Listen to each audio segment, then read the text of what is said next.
and one gene can express itself very easily, okay, while the another gene expressing themselves in presence of first gene only. Suppose two genes are there, एक gene A है और एक gene B है, दोनों dominant है. Capital A जो है ये अपने आप को बड़े आराम से एक्सप्रेस कर लेता alone, no need, no help of anyone. But capital B will express only when B will come with A. जब A और B साथ होंगे तो किसका करेक्टर आएगा? B का. और जब B अकेला होगा नो इफेक्ट, बट A अकेला होगा effect will come. When one gene expressing itself marks the effect of other. When one gene expresses itself alone, while another gene expressing in presence of one only. बात करें सिर्फ supplement अकेले में तो done और not. Definitions wise मैंने ऐसे बात की है कि genes that both contribute to a single characteristic where one gene can mark the effect of the other, और when one gene producing a characteristic and the second as only being able to supplement this characteristic. Get it or not? Example की मैंने बात कर ली आपके development of green colour in males थे as R and P, दो character है, उसको मैं एग्जांपल वाइज बता रहा हूँ. रेशियो है आपका सप्लीमेंट्री जीन 9:3:4. क्लियर? बड़ा भाई एक्सप्रेसिंग इटसेल्फ, छोटा भाई एक्सप्रेसिंग इन प्रेजेंस ऑफ बड़ा भाई ओनली. क्लियर? अकेले ना.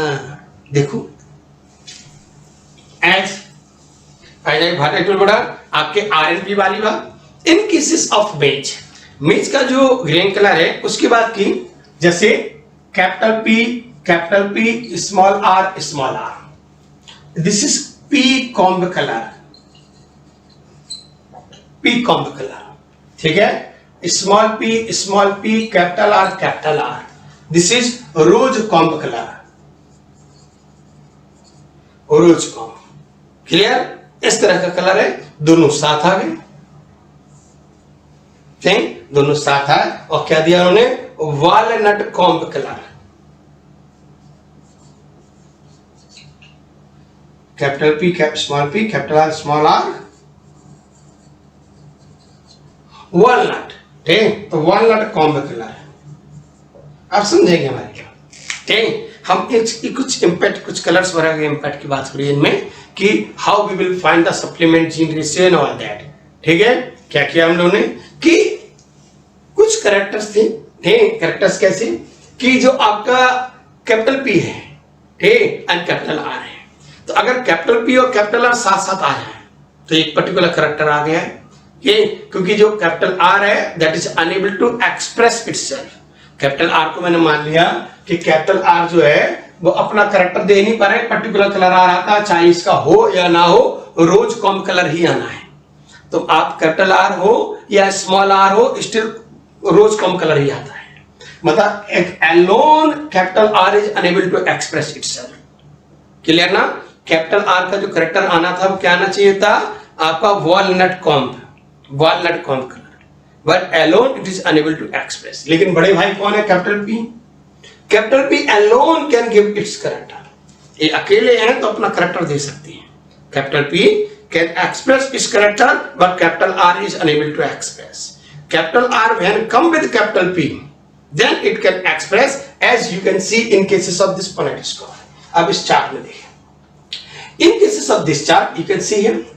आप अगर चार्ट की बात कर ले तो चार्ट में देखो 9:3:4 का रेशियो. 9 देखो वॉलनट कॉम्ब कलर है, वहां कैपिटल P और capital R all are here. Capital P and capital R together means to say capital R is now with capital P. So capital R का काम हो रहा है, छोटे भाई का काम हो रहा है वहां पर. ठीक है, P का काम नहीं हो रहा. कैपिटल R अपने काम के लिए कैपिटल P को साथ रहा है वहां आया. देन 3 है आपके येलो. 3 जो है वो कौन है? येलो. हमने कहा capital P can express it's character, वो अपने कैरेक्टर को एक्सप्रेस कर ले रहे हैं. फिर बाकी 4 जो है वो रेड दिख रहे हैं आपको, रोज कॉम कलर 4. वो क्या है? रोज, उसमें कैपिटल R है and small r, but all they are rose com colour because capital R here unable to express itself. बात clear? One gene expressing clearly, there is no problem. Another gene unable to express individually, it can express in presence of first only. Clear? One gene marks the effect of others, just like epistasis की तरह। Clear है कि नहीं? यदि बात समझ में आई तो हम इस चीज को ध्यान रखेंगे। बात समझ? ठीक है। In cases of a supplement gene की आपको डेफिनेशन समझ में आ गई है, और उसके आपको बेटा प्रोडक्ट स्क्वायर से क्लियर हो गया हाउ 9:3:4 रेशियो की। नाउ हम बात कर ले अपनी ट्रिक वाली, how we can remember them. As I told you before कि हम 9:3:3:1 से ही पूरी जेनेटिक्स पढ़ सकते हैं। देखेंगे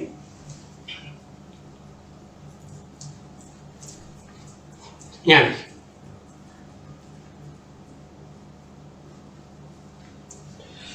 चलिए, तो अपना रेशियो है ना, अब रेशियो तो we all are knowing the simple interaction 9:3:3:1। Okay, yellow rounded, yellow wrinkled, green rounded, green wrinkled. Dihybrid Mendel's ratio, independent Shortman, we discuss all these things. You know, on the basis of that, all the formulae we will, or everything we will calculate. Hey, how this 9:3:4 came in case of supplement gene? Just see here. What I told बेटा कि यहाँ पर बड़ा भाई छोटा भाई मान लें, हम मान के चलते हैं क्या चीज कि जो कैपिटल भाई है ये बड़ा भैया है। It can express itself alone, no problem. Capital R जो है छोटा भाई है, ठीक, unable to express, it can express in presence of बड़ा भाई only, ठीक, then or not। चलिए तो यहाँ देखो जरा, कैपिटल आर के साथ इसका बड़ा भाई है, तो करेक्टर किसका आएगा? आर का। ये आ गया था आपका वॉलनट कॉम्ब। कैपिटल भाई कैपिटल आर साथ है, मीन्स टू से इस छोटे भाई के साथ बड़ा भाई है, सप्लीमेंट, ठीक। ये आ गया वॉलनट कॉम्ब। हमने कहा था capital Y can express itself, there is no column, yellow, it can express itself alone. Capital R enable to express, कैसा आ गया था? रोज। और यहां तो दोनों है ही नहीं, तभी कैसा आएगा? Rose. Done. What is the ratio? 9:3:4, 9:3:4। Clear? Supplement gene. One gene can expressing, can mark the effect of others, अपने आप को शो कर रहा है। Another gene unable to express, it can express in presence of one only. So when capital Y capital R साथ है, देखो walnut comb color. Capital Y alone can express yellow color. It is unable to express rose color. Rose color मतलब एक neutral color था जो आता ही है। While that genes are there or not. तो 9:3:4, clear or not? बात समझ में आई आपको? प्रोडक्ट स्क्वायर को क्लियर हो गया है ना? तो on the basis of 9:3:4 supplement. Okay, पढ़ें, नेक्स्ट की बात करते हैं।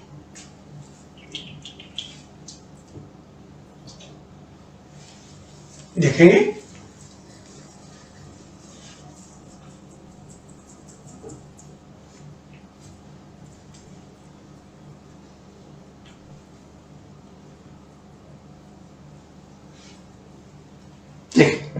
नेक्स्ट एग्जांपल की हम बात कर लें। एक टर्म आ रहा है आपका एपिस्टेसिस। किसकी बात हो रही है? एपिस्टेसिस की। एपिस्टेसिस को हम देखिए, epistasis term, two terms are there, epistasis and dominance. Dominance and recessiveness term we are using in cases of allelic interaction. When two genes are interacting with each other, then one gene can suppress the effect of others. Those genes expressing themselves, that is dominant gene. While those genes remain suppressed, of course, recessive gene. These two terms, dominant and recessiveness, we are using in cases of a allelic interaction. Like the one term is there, epistasis and hypostatic gene. They are epistatic and hypostatic gene, but these two terms we are using in cases of non-allelic interaction. क्या हुआ epistasis? When one non-allelic gene suppress the effect of another non-allelic gene. और दोनों gene कैसे हैं? Dominant. When one dominant non-allelic gene suppress the effect of another dominant non-allelic gene. अब बात समझ में आ रही बात? ठीक, ये जनरली हम epistasis की बात कर रहे हैं, ठीक। तो when one non-allelic gene suppress the effect of another non-allelic gene, this is called epistasis. A gene which is expressing itself non-allelic में that is called epistatic gene. While another gene which is unable to express, which remain suppressed, उसे क्या बोलेंगे हम? Hypostatic gene. A gene which is expressing itself, आपका epistatic gene. While another gene which is unable to express itself, that is hypostatic gene. Clear है कि नहीं? Up to here it's okay. Epistasis. So on the basis of this epistasis, there are two examples. There are two types of epistasis there. One is their recessive epistasis or another is dominant epistasis. पहले बात कर रहे हैं हम recessive epistasis की. Okay? ठीक. Recessive epistasis. In this recessive epistasis, ratio is 9:3:4. ठीक. The ratio is 9:3:4. अगर मैं example की बात कर लूँ तो skin color of mice. Skin color of mice. ठीक. What is recessive epistasis? Definition जैसे बात कर लें. When the recessive gene in a homozygous condition masks the effect of dominant alleles. Masks the effect of dominant allele. मतलब क्या हुआ? समझेंगे. What I told, when a recessive gene suppress the effect of dominant gene in its homozygous condition. In its homozygous condition, this is recessive epistasis. Clear? मतलब समझे इसका. मतलब क्या? एक एग्जांपल दिया है जिसका स्किन कलर ऑफ माइस में.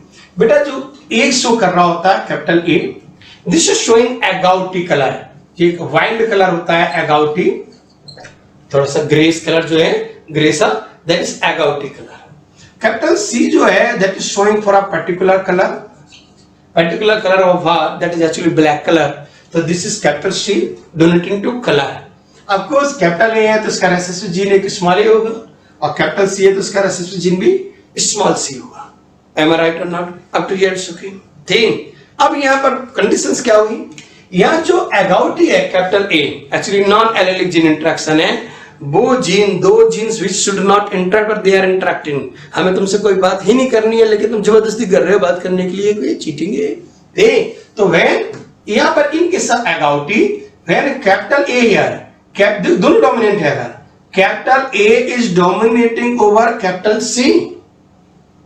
Capital A is dominant over capital C. Means to say, अगर capital A small a और capital C भी है, still ये कैसा कलर आया? एगाउटी. Still agouti. ये तो चीटिंग है. ठीक. ये एगाउटी और capital A, capital C agouti. ठीक. Capital C small c agouti. Capital A small a, capital C small c agouti. मतलब if anywhere capital A is there, it can suppress the effect of capital C. Is it? So this is just like a dominant epistasis, and we are talking about recessive epistasis. So here first of all क्या हुआ? Agouti is more dominant. Capital A is dominant over capital C. First thing. ठीक है भाई, कोई बात नहीं, हमारे भी दिन आएंगे. What happened? Now when recessive gene suppress the effect of dominant, when recessive gene suppress the effect of dominant in its homozygous condition, this is called recessive epistasis. Means तुमने हमको परेशान तो किया, नो डाउट्स, कि भाई capital A ने capital C को तो सप्रेस कर दिया लेकिन स्मॉल सी को नहीं कर पाया. कैसे? अगर यहां पर सपोज हम यहां से ले लूं बेटा, अगर यहां पर ऐसा होता कैपिटल ए स्मॉल सी, बात क्लियर? ए स्मॉल सी इसको सप्रेस कर देगी. समझ आया कि नहीं? ठीक. यानी capital C is responsible for colour, capital A is responsible for agouti, और जो स्मॉल ए है स्मॉल सी है मींस टू से दे आर कलरलेस. ठीक. तो when recessive gene suppress the effect of dominant gene, इसने इसके एगाउटी को रोक दिया, बिकेम कलरलेस एल्बिनो. हियर देखो कैपिटल ए स्मॉल सी, इसने इसके ऊपर सप्रेस हो गया. ठीक. कलरलेस. यहां देखो कैपिटल ए स्मॉल सी वही सेम कलरलेस. क्लियर है? When a recessive gene suppressing the effect of a dominant gene in its homozygous condition, this is a recessive epistasis. Clear or not? बिल्कुल clear है ना?